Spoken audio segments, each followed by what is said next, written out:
Today we'll be doing a clean out on a vibratory blending component, part of the Advanced Blending Solutions blender. So first we look at what we have to clean out.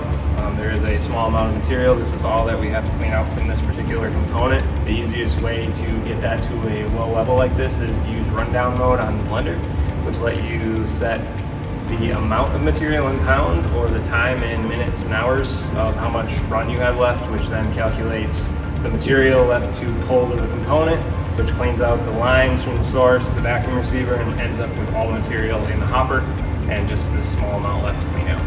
So step one is we close the slide gate to get the material flow stopped, and we pull the feeder tray. There might be some material on there if that slide gate was open, so we'll do our best to block the flow. Dump that out, set it to the side, remove the nose, and we'll put in the clean out hose to the same position. Make sure that's aligned with the bucket. Open the slide gate and drain the material. And we'll leave that there for now. We'll take the lid off. Make sure there's nothing stuck to the inside. You could use a cloth to clean this out, compressed air or vacuum. Check the lid, check the hopper, everything looks good there. Reassemble the component and the lid.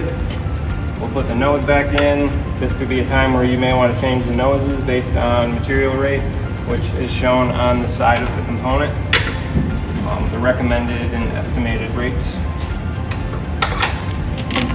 Hose back out, nose back in,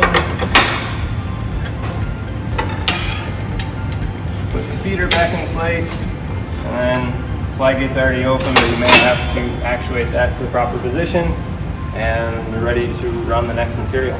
If during the clean out there's a spill of material or mess from operations, there's an easy way to clean that up. We have the blender clean out hose and the port on our blender.